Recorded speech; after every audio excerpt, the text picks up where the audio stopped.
project at hand today kind of lies behind the truck. Let's check it out. As you can see, we have a little problem here. Didn't even get a storm or anything, just randomly fell on my trailer. Didn't do much damage, but right there where my finger is crushed, and the roof is leaking.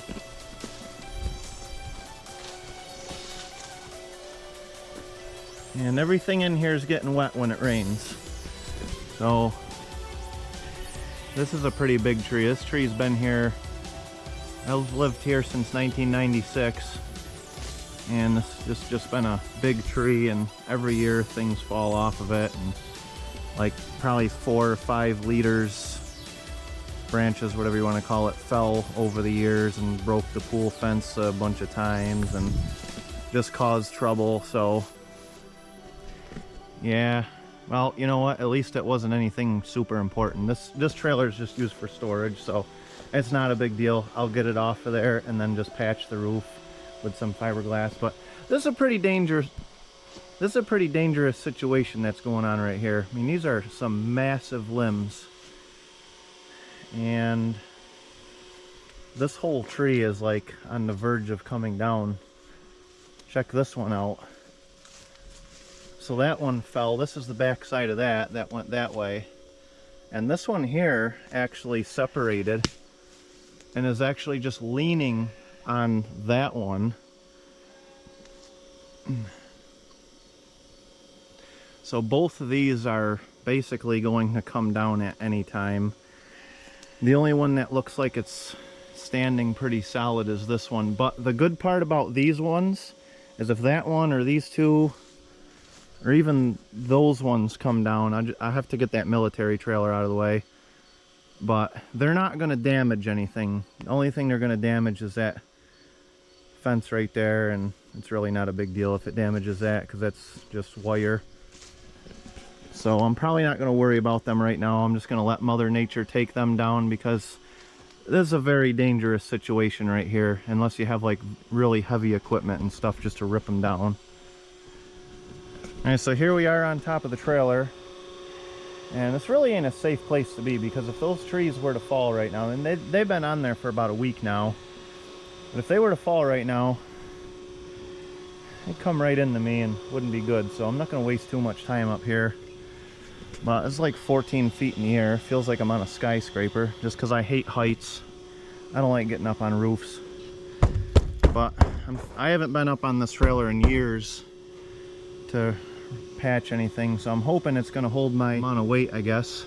Anyway, the plan is to start on this side and start limbing these with the saw, get up here, and then throw all the limbs over on that side of the trailer, and then just kind of leave just enough on here to where they'll hold on, and then hopefully I can just push them off with the skid steer. Yeah, let's see what we can figure out here. So I got the good old 372 all ready to go. Got the chain all sharpened.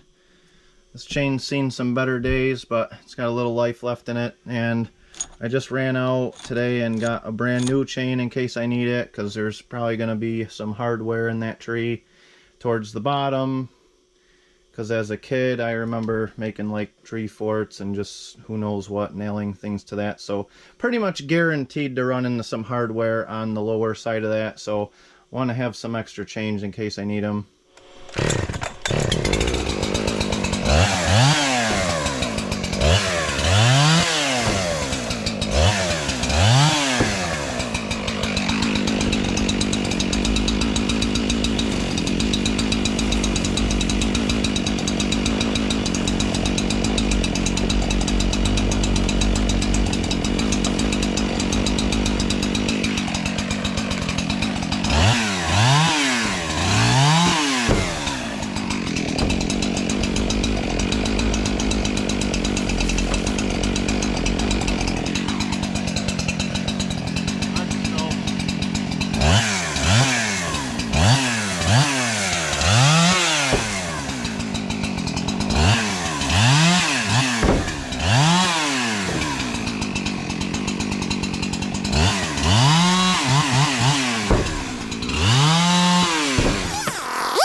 just caught it. Lack of experience.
They don't look like there's many tree logs. Yeah. They don't look like many good solid logs.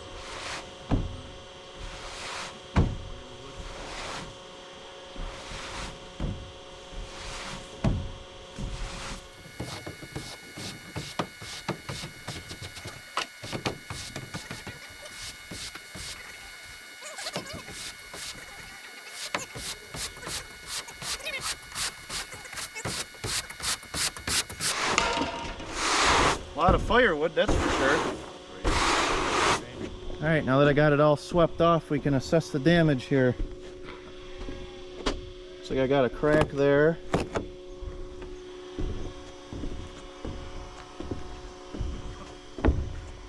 There's a hole there. And another hole there. So, and there's another crack there. So, it's going to take a little bit of fiberglass repairing to get this fixed up.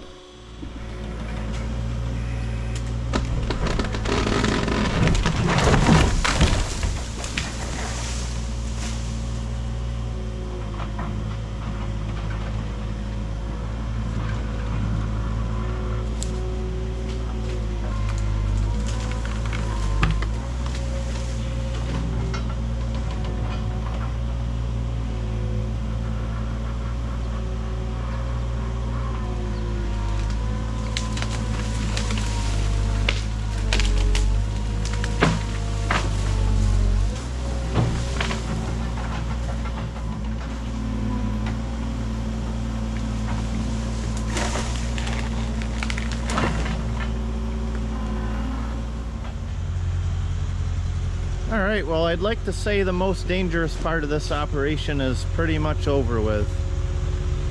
I mean, it's all dangerous, but I got the tree successfully off the trailer. Just got to cut it up into some more manageable pieces at this point so I can move it around. I'll probably make most of this stuff into firewood. And this is what this side of it looks like. The Amish are over here doing hay, so it's kind of loud, but so I'm gonna try to chain up to some of these with the skid steer here and get these down. No damage yet. These trailers are a lot tougher. Well, this one is anyway. Some of these are junk, but this one here was a paper and wire trailer. It's got the cross numbers every 12-inch center, so it'd take a lot to poke a hole through that. But just want to get these down and try to get these whittled up a little bit. And there's a lot of debris to get rid of on this kind of stuff.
Well, it took a few tries, but it finally came down and didn't destroy anything really. That fence was already damaged from the other one that fell. But I had to go back and just keep cutting it little by little, 3 or 4 times, and as you can see, I cut quite a bit off of it before it finally went. You know, this would have been easy to cut if it was just falling down straight, but since that fence was there, it was leaning right over it.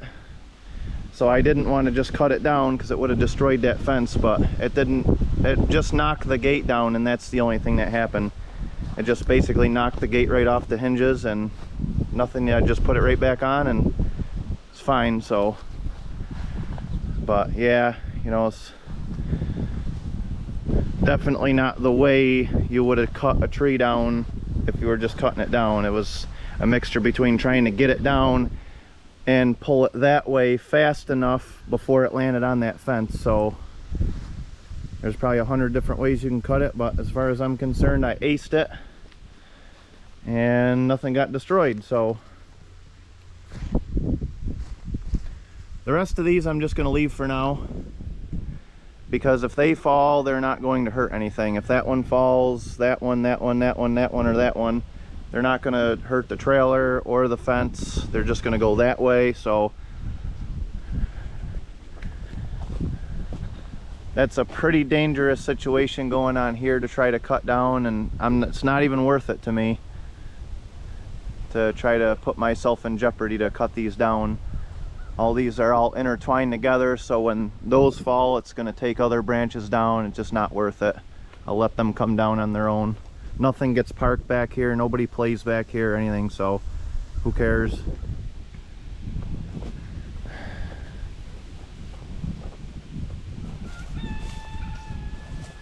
But pretty much time to just start cutting all these up in the smaller manageable pieces. And if you can see the pile, but I'm stacking the logs back there for now, just simply because I can't get through here until this is opened up. So I tell you what, I love this 372. This thing is definitely by far my favorite saw. It's perfect for what I need. It's light. You know, there's some steel guys out there that say steels are good. Steels are good saws, but they're freaking heavy. Like a saw that's got this much power would probably weigh like another 2 or 3 pounds heavier than this. I mean, this to me, I love Husqvarna chainsaws. That's the only thing I like of Husqvarna. I like the 2 weed eaters I got right here. The one on the left is a steel. That's a 131R. That's like almost the top of the line commercial grade 4-stroke you can get. And then that one there on the right is a Husqvarna 4-stroke from Lowe's. And that one on the right, that Husqvarna, is just a piece of junk compared to that steel. I mean, for weed eaters, I think steel has it topped. Either way, I would always get a steel weed eater. And like I said, I love steel chainsaws too. Like I use the 460 Magnums that they have out there, and I had a few of those in my logging days and stuff like that, and I love them. They're great saws, but they're just heavy and they're just really hard to pull over. And so, you know, I think for this is just a good overall kind of commercial grade saw.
All right, this is probably the worst one, biggest one.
All right, and there we go. I actually found quite a bit more than I thought there was. Looks like absolute rubbish, but this is only to keep the water out. It's just a storage trailer. I fixed this one years ago. I used to use this trailer for wood chips, and a tree fell on it, so that has held up for quite a few years now, probably at least 10. So that tree did quite a bit of damage. And there's the second one. So we got 1, 2, 3, 4, 5, 6. There's another repair that I made years ago as well. So I think that's pretty much all of them. I'll let these dry and see how they go, and I might put another layer on it, but probably 90% that I won't, because it's just a storage trailer. As long as it don't leak, I don't care. So here's what it looks like up here. Got all the tree pretty much cut up, and got all this side all cut up. Alright, so this area looks a lot better now that it's cleaned up. Just got all this stuff pushed in a pile here, and probably in a couple weeks when it dries out, maybe even a month or so, I'm just going to leave it here because I don't need this area. I'll have a fire and burn all this crap once it dries out. So, but yeah, it looks a lot better now. Now if any of those trees fall, they're going to go that way, not this way. So it's been something that's pretty much been inevitable for like 25 years since I've been here. So it finally came down, and I really like this tree, but you know, falling on the old peat or something would really suck too. So I guess that's at the bottom of the hill. So the next project is, I got a load of topsoil. I'm gonna dump that here, and there's a whole bunch of like little small holes and stuff up there that need to be filled in with it and all that, so we're gonna do that next.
Yeah, the biggest problem is these pipes right here for the pool are all exposed.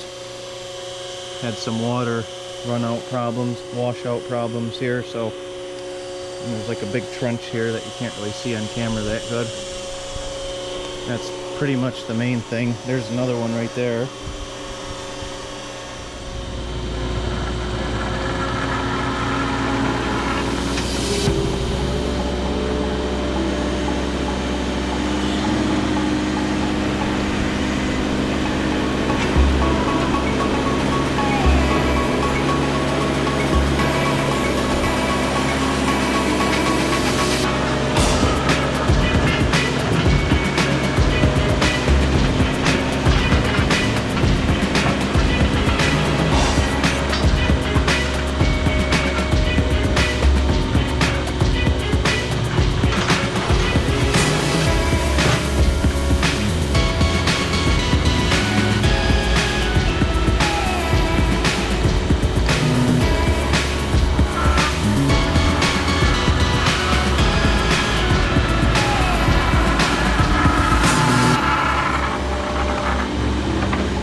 Alright guys, it is like 100 degrees out here, and just like the humidity is, I don't even know what it is, like 120%. It's like underwater. I don't know, it's a lot, but I think this is all I'm gonna do on this for now. I'm gonna wait for a few weeks, wait for it to cool down a little bit, let this stuff dry out, have a big fire, maybe do some exciting stuff with it. Who knows? I don't know. But this came out really nice. Super happy with it. So this will be fine for hopefully quite a while. Really happy with the way this came out.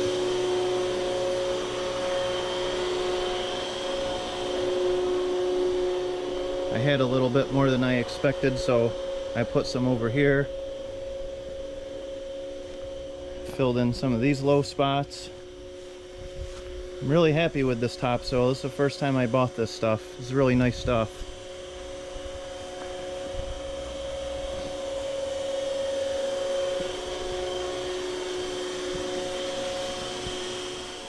And another exciting part of it is I bought this landscaping rake like over a year ago, and this is the first time I really actually used it. I used it a little bit on a couple of my smaller jobs with shed pads, just quick though, but I pretty much did the whole thing with this. And